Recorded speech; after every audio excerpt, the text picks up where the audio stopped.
بسم الله الرحمن الرحیم. السلام علیکم. زه مرشد خان. یو انګریز په مسلمانانو باندې ریسرچ کړو چې مسلمانانو د بنیادی عقیده څه ده، د اسلام باره کې، د الله تعالی باره کې او د پیغمبر اسلام باره کې، او زموږ چې دینی څومره رسومات دي د هغې باره کې د عقیده څه ده، د دې سوچ څه دی او د دې برداشت څه دی. په دې باندې یو ریسرچ شو. په هغه ریسرچ کې دا مخې ته رالل چې مسلمانان هر څه برداشت کولی شي، خو یو د قرآن مجید او یو د پیغمبر اسلام توهین چې کوم دی دا نشي برداشت کولی. یعنی که څوک د پیغمبر اسلام باره کې ګستاخانه الفاظ استعمالوي، د هغې په شان کې ګستاخي کوي، نو مسلمانان د خپل سره تیری په دې باندې، یا څوک چې کوم دی د قرآن مجید توهین کوي. بې شمار واقعیات په دنیا کې وشو، په پاکستان کې وشو، هغه موږ تاسو ته مخې ته رالل. اوس چې کوم دی څو ورځې مخکې په هندوستان کې واقعه مخې ته راغلی ده. هغه واقعه داسې ده چې د بھارتی جنتا پارټي یعنی د حکمران جماعت دی، د هغې یو انفارمیشن منسټر چې کومه ده نفور شرما، هغې چې کوم دی ګستاخانه الفاظ استعمال کړي د پیغمبر اسلام شان باره کې، او کوم چې د میډیا وینګ مشر دی د بھارتی جنتا پارټي، هغې هم داسې الفاظ استعمال کړ. بھارتی جنتا پارټي چې کوم ډسپلن دي، کوم رولز ریګولیشن د هغې مطابق فیلفور چې کوم دی او عرضي طور باندې هغې د پارټۍ نه لر کړل، سسپینډ کړل. میډیا وینګ چې کوم مشر و هغه خو مستقل طور باندې سسپینډ کو، او کوم چې انفارمیشن منسټر وه نپور شرما، هغه عرضي طور باندې چې تر کیس انویسټیګیشن نه شي هغې پورې د پارټۍ نه سسپینډ کړله. اوس د عرضي ایکشن چې دوی واخیستو، ایکشن عرضي دی، خو دا دوی ولې واخیستو، څو وجوهات مخې ته راغلل، هغه موږ تاسو ته پته ده. مسلم چې کوم کنټریز دي په هغې کې سټارټ کې 3-4 ممالک داسې وو چې هغوی بایکاټ وکړو د هندوستان د پروډکټس نه، یعنی د هندوستان خلاف یې اوازونه اوچت کړو، او خاص طور باندې او آی سی چې کوم ممالک دي، او آی سی چې کوم د سټیټمنټ جاری کړو هندوستان خلاف، چې هندوستان دی او بھارتی جنتا پارټي چې کوم دی، خاص کر هغه منسټر چې کوم دی، هغه د ګستاخانه الفاظو دپاره معافي وغواړي او دوی دې ونیولی شي او دوی له دې باقاعده سزا ورکړه شي. هندوستان د سایډه باقاعده ګورنمنټ سایډه اوسه پورې څه سټیټمنټ مخې ته نه دی راغلی چې هغه سټیټمنټ باقاعدي طور باندې ډینای کړي، معافي وغواړي او دغه منسټرز چې کوم دي دغه ونیسي او دوی له سزا ورکړي. خو پارټۍ د سایډه چې کوم دي دغې ته سسپینډ، دغه دواړه منسټرز چې کوم دي هغه سسپینډ کړي دي. څنګه چې تاسو ته ما ریسرچ بیان کو، دغه ریسرچ په بیس باندې مسلمانان د پیغمبر اسلام شان کې ګستاخي نشي برداشت کولی، که هغوی خپل منځ کې څومره نا اتفاقي ولې نه. مسلم کنټریز کې سعودي عرب، عمان، کویت، قطر، دې ممالکو چې کوم دي دی بایکاټ وکړو د هندوستان چې کوم پروډکټس دي د هغې د استعمال نه بایکاټ وکړو. په هندوستان باندې یو پریشر راغلی. اوس د دې وروسته قصه څه ده او د دې ویډیو زما مقصد څه دی هغه زه تاسو ته بیانوم.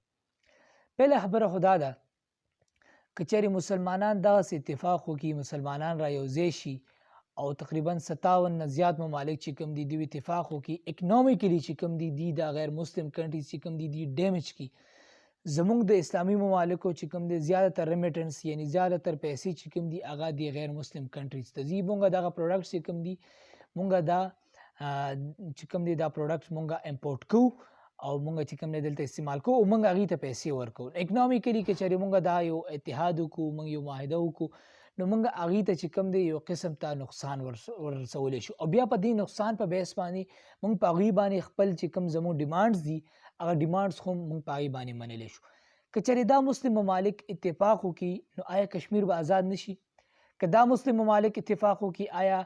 په فلسطین کې چې په مسلمانانو باندې کوم زور زبردستی کېږي آیا دا به ختم نه کړی شي؟ آیا په لبنان کې، په شام کې چې کوم ظلم روان دی آیا دا به بند نه کړی شي؟ خو نه. دلته کې مین مسله دا ده چې زمونږ کوم مسلم ممالک دي، خاص کر چې مونږ ذکر وکړو د جی سی سی یعنی گلف کنټری کاونسل، په دې کې چې کوم دی کویت دی، قطر دی، عمان دی، سعودي عرب ده، دوبۍ،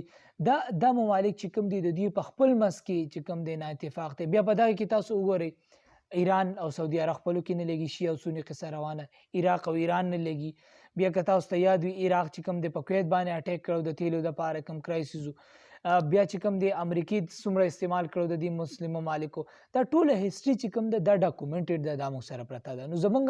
خپل ذاتي مفاد چې کوم دي ذاتي انټرست په بیس باندې اتفاق نه راځي. که چېرې زموږ اتفاق رالی نو یو غیر مسلم ملک هم په موږ باندې ظلم زبردستی نه کوي، خپل شرایط په موږ باندې نه مني. خو نه، زموږ خپلو کې اتفاق نشته دی. ما تاسو سره کشمیر او فلسطین او د دې ممالکو خبره وکړه، د دې د دې ازادي اله ممکنه چې مونږ کله انفرادي انټرست چې کوم دی هغه مونږ سایډ ته کو او مونږه اجتماعي انټرست رامخې ته کو چې کوم د مسلمانانو ازادي د مسلمانانو د حقوقو تحفظ دی هغه مونږ رامخې ته کو نو دا به آزاد کړی شي. اوس زه تاسو ته مختصرا وایم هندوستان چې کوم دی بھارتي جنتا پارټي عارضي اکشن اخیستی دی پارټي انټرنل سایډ باندې ډیسپلین او رولز مطابق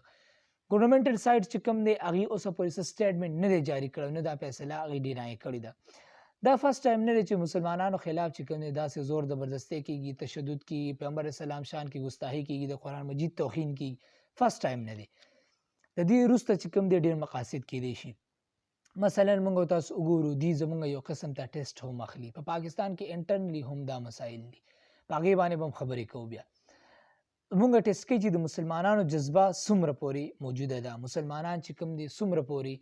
هغوی چې کوم دی خپل مذهب چې کوم دی پروټیکټ کولو ته تیاري او بیا داسې لیډران داسې مشران یا داسې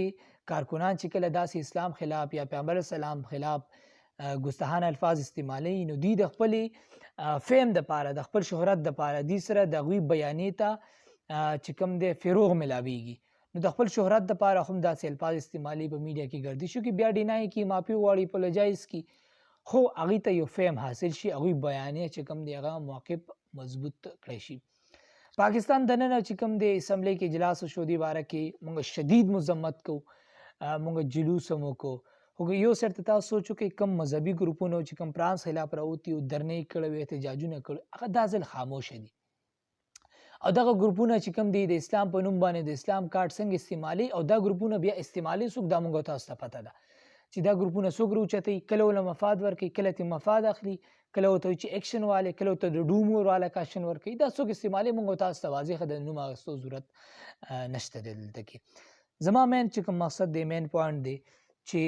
هندوستان ولې چې کوم د خاموشي اختیار کړه ولې لږ غلی راځي ولې ډېر سور سور نه ورځي په دې مسلمانانو باندې چې کوم ګستاخانه الفاظ استعمال کړي نه پور شرمه او اکشن یې واخیستو پهله چې کوم د هندوستان چې کوم پروډکټس دي په عرب کنټریز کې استعمالیږي څومره یوټیلیټي سټوري په هغې باندې پابندي ولګوله هغې باندې بین ولګو اوس دلته دې تاسو دا خبره واضح وي د هندوستان چې کوم ټریډ د تجارت دی دا تقریبا 87 بلین ډالر چې کم دی 87 بلین ډالر دا د جی سی سی سره دی یعنی کوم عرب کنټریز دی جی سی سی نه مراد ګلف کنټریز کونسل چې کم دی کویت سعودي عرب قطر عمان دوبۍ دا ممالک چې کم دی سره د دې ټریډ 87 بلین ډالر ټریډ کیږي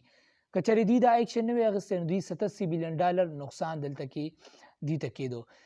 بیا د هندوستان چې کوم دی 50% ریمیټنس چې کوم دی یعنی په 100 کې 50% ریمیټنس یعنی زر مبادله د بهر نه چې کوم ډالر راځي هغه د جی سی سی کنټریز نه راځي د دې عرب ممالک نه راځي 50% ریمیټنس دې ته تاسو سوچ کولای شئ نو هغه ریمیټنس چې کوم دی دې ته دلته کې نقصان ملاوېدو او دغه ریمیټنس بچ کولو دپاره چې کوم دی دوی فی الحال چې کوم دی دغه پارټي ورکر او دغه منسټر چې کوم دی هغه دی سسپینډ کړل بلکې تاسو وګورئ نو تاسو ته پته ولګي چې په دې عرب کنټریز کې څومره چې کوم دی هندوستان سټیزن چې کوم دی هلته کار روزګار کوي هغه زر مبادله هغه دلته کې راغواړي زه تاسو سره څه فکر شیر کوم په یو اے ای کې چې کوم دی تقریبا 3 میلیون سټیزن دی دغه هلته کار کوي او ریمیټنس چې کوم دی هندوستان ته رالیږي سعودي عرب کې 3 میلیون کسان دي په کویت کې 1 میلیون دي داسې په عمان کې تقریبا 78 لاک کسان دي دا ټوټل چې څومره دی په جی سی سی کې دا مونږ را یوځای کړو دا تقریبا 9 میلیون سټیزن چې کوم دی هلته کار کوي هغې ریمیټنس زر مبادله ډالر چې کوم دی هندوستان ته رالیږي او دا تقریبا 50% حصه د هندوستان ریمیټنس شاملیږي اوس هندوستان چې کوم دی دا ریمیټنس چې کوم دی بیلل نه غواړي خپل ځان ته اکنامیکلی نقصان نه ورکول غواړي یعنې دلته کې مونږ ته یو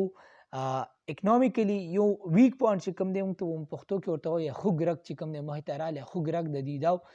چې دی اکنامیکلی ځان سټیبل ساتي او سټیبل چې کله ساتي نو موږ له پکار چې اکنامیکلی موږ هغوی رګ راونیسو موږ بایکاټ وکړو موږ داسې د کشمیر په مستۍ باندې د دې څیزونه بایکاټ وکړو موږ د فلسطین په مستۍ باندې بایکاټ وکړو موږ چې نور مسلمانانو ملکونو کې چې کوم دی انټرنلی پولیټیکل گیم سټارټ دی پولیټیکل انجینیرینګ سټارټ دی د هغې روکتام دپاره چې کوم دی موږ د دې بایکاټ وکړو اکنامیکلی موږ د دې نه بایکاټ وکړو او موږ خپل پروډکټس تیار کړو یو خو به زموږ خپل اکانومي ښه شي زموږ به پیسې چې کوم دی ډالر به بهر نه ځي زموږ به په ایکسپورټ باندې ریلای کو امپورټ باندې به ریلای نه کوو زموږ خپل پروډکټ به وځي او دغه خپل شرایط چې کوم دي دا په دې باندې ومنو اخیری پوینټ دا و، هندوستان په کشمیر حوالې سره د ډیر وخت نه چې کوم دی هغې کوشش کوو چې مونږه